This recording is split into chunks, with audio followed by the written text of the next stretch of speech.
Hello, everyone, and welcome to another episode of Women Winning Wednesdays. I am your host, Maryland attorney Elsa W. Smith, and the owner of the law offices of Elsa W. Smith, where our mission is to empower women through estate planning. This week on the show, we are going to discuss the topic 7 ways you're not getting the most from your estate planning consultation. That's for those of you taking notes. That's 7 ways you're not getting the most from your estate planning consultation. Now we're gonna jump right into it. We're gonna start off with number 1, which is not completing your questionnaire. Now the purpose, it's also called an intake form. The purpose of the form is to obtain basic information about you so that you and the attorney can maximize your time together during the first meeting. The main purpose of the estate planning intake form or questionnaire is to help you understand also what type of information you're going to need to provide, what types of questions you will be asked, and what documents you may need to bring to your first meeting with your estate planning lawyer. The information is going to help the attorney evaluate your specific needs and develop a comprehensive estate plan that's going to meet your goals. So having that form completed allows the attorney to get past the background information and really to the heart of whatever issues are presented. And that's going to save you time and money, right? So what are some of the items that are asked about on an estate planning questionnaire? Well, we ask about your family. We ask for full names of your family members. We ask for their contact information and their ages. We'll also ask you about your finances, that is, your stocks, bonds, bank accounts, and other investments. We ask about your retirement accounts. Do you have an IRA? That's an individual retirement account, or a Roth, or participate or eligible for a pension plan. We also ask you about life insurance. What type of policy do you have? We'll ask you about the name of the insurance company if that's available, and what the face value is of a particular policy. And we'll also ask you about personal property, automobiles, jewelry, antiques, and other collectibles. Now, the questions on the estate planning questionnaire, in addition to the items I just mentioned, are also going to ask you for, who you want to administer your estate. In other words, who do you want to manage things, to handle the orderly distribution of the assets that you own when you die, all right? And that person is called a personal representative. We're also going to ask you who you'd like to serve as your power of attorney.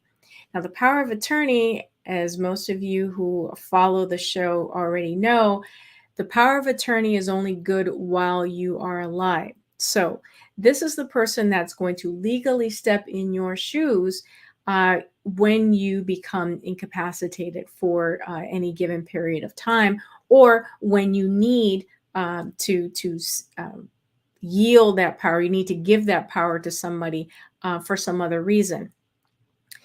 We're also going to ask you if you wish to have a legal guardian appointed for any minor children, and who might that person be. We'll also ask if you want a living will. That's included in your advance medical directive. And how do you want your property distributed? Do you want to give everything equally to, say, any children that you have? Do you want certain things to go to grandchildren or even great-grandchildren? So we ask you those questions to put you in the mindset and kind of get you, start to get things mentally organized. So that's also going to help because And we also need to ask those questions, because if the estate planning attorney doesn't know that an asset exists, it's kind of hard to advise a client about beneficiary designations and possibly the use of a trust and what kind of trust is suitable for your particular situation. The number 2 out of the 7 is not being honest about your family dynamics. What do I mean? This one can take many forms, right? For example, if your children don't get along or they're not speaking to each other for some reason, right? Perhaps one or more of your children are not responsible and you don't feel comfortable appointing them to a role uh, in your estate plan, and you're embarrassed to share this with the estate planning attorney. Perhaps, and this has come up, perhaps a family member is incarcerated and you're embarrassed to discuss it, but you still would like to provide for that individual as part of your estate plan. Perhaps you're even uncomfortable talking about the fact that you may want to disinherit one of your children because you have a toxic relationship with him or her, or even a non-existent relationship with him or her. These are all the kinds of touchy, uncomfortable issues that I have experienced in helping clients through. And I'm sharing these with you to let you know that as estate planning attorneys, at least I do, I have seen, really situations that run the gamut. So sharing that with you to let you know that that's at least that's my experience. I tell prospective clients that the consultation is a non-judgmental safe space. That means I don't judge. Think of it as going to your doctor, right? I, as the estate planning attorney, have to ask very personal questions.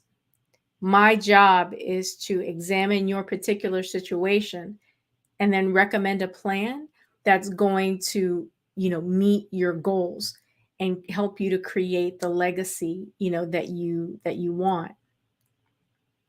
The third way, number 3, that you're not getting the most out of your estate planning consultation is not being honest about your health status.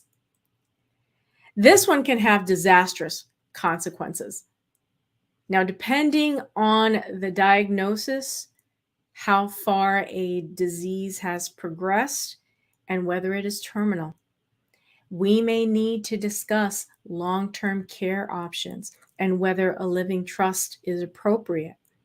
We may need to discuss whether your assets are protected so that your healthcare expenses don't consume all of those assets. Remember, everything that you discuss with the attorney is confidential and protected by the attorney-client privilege.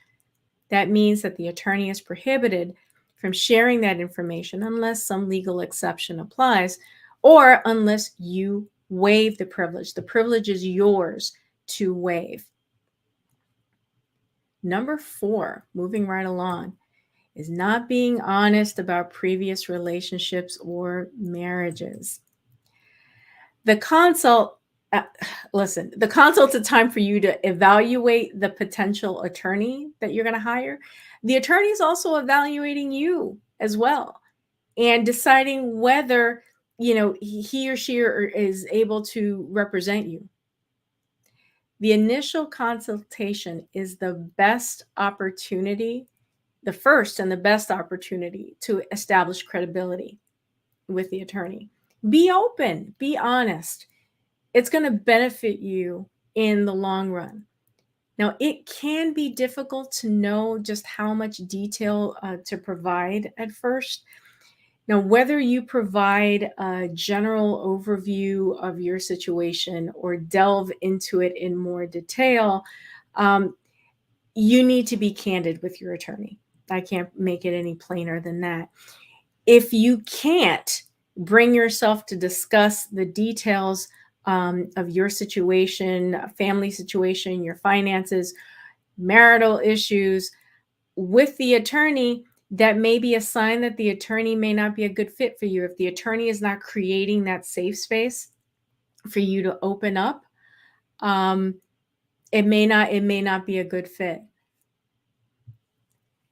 Number 5 is having too many distractions during your meeting with the attorney, during that consultation.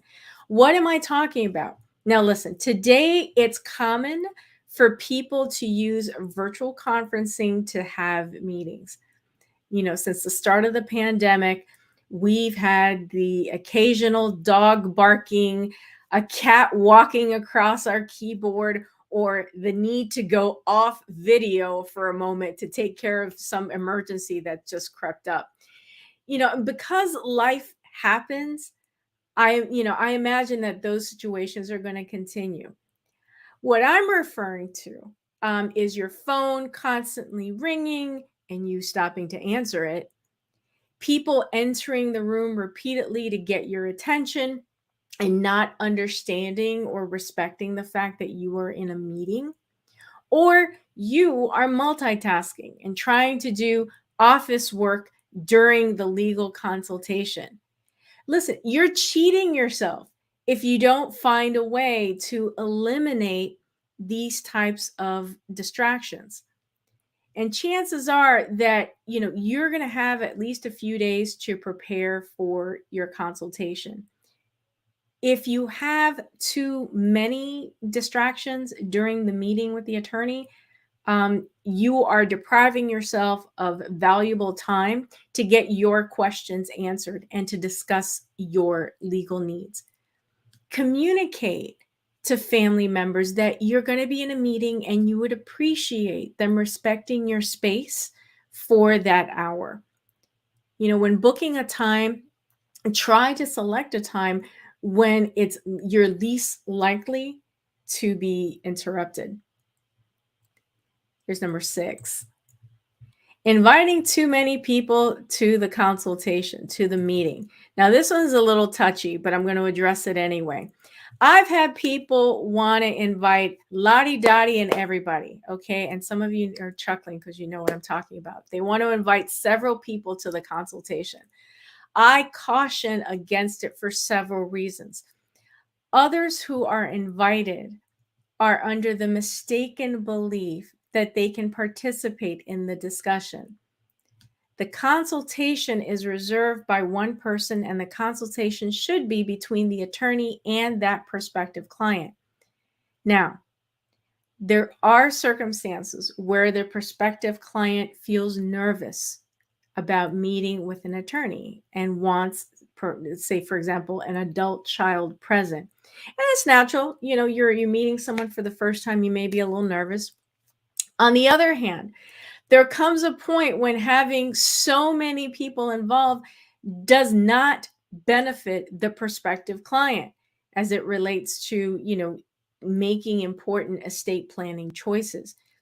You are robbing yourself of the opportunity to have a truly confidential, private, conversation about your estate plan. Remember, it's your estate plan. It's not anybody else's estate plan. Prospective clients, are going to feel hesitant to share their opinions and will become, I'd say, more like spectators instead of really engaging in true, participants.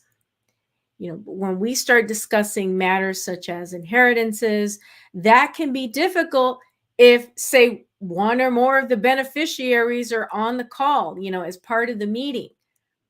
The prospective client is deprived of cultivating a true one-on-one professional relationship without those external influences. And understand something else too.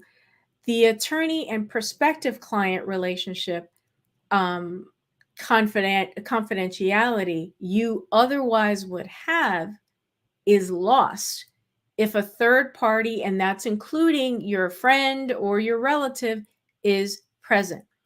That's why an attorney should have you sign what's called a confidentiality waiver ahead of the meeting if you desire to have a third party present.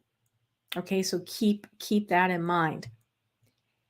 And then the last point of how you're not getting the most from your estate planning consultation, number 7, is not asking questions. While it can be difficult to know what kinds of questions to ask during your legal consultation, and that's understandable, I encourage you, though, to take time to prepare and to think about it before you meet with the lawyer, and to write those questions down so you won't forget. If you make a point of staying curious, you're going to listen more carefully and completely. If you're seeking an estate planning attorney, you're likely dealing with unfamiliar terms, complex and stressful issues. This can make anyone's mind a little cloudy when it comes time to discuss these issues with the estate planning attorney. Having a list of those questions you feel are important, prior to choosing an attorney, is going to ensure that you leave with the answers you need and you don't forget anything important. So, what are some of those questions? I'll give you a few. Ask the estate planning attorney about their practice. What is their focus? How long have they been focusing on this area of the law? Do they exclusively work as an estate planner, or are they more of a general practitioner where they have, 6, 7, 8, practice areas? What's going to be the investment that's required in order for you to work with that particular firm? Can they tell you what to expect from the process? Another question is, how are they going to communicate with you? Some firms like ours use virtual conferencing for our meetings. Our business model is that we share documents with our clients through a secure client platform. We don't mail documents. So you need to make sure that you are comfortable with that arrangement. It's efficient, it's earth friendly, and a number of other reasons, but that works for our clients. And if you're interviewing an attorney, you need to make sure that their business model is something that you're comfortable with. Now, here are some things that you should ask yourself. And probably you'd ask yourself this, after the meeting. What was your first impression of the attorney?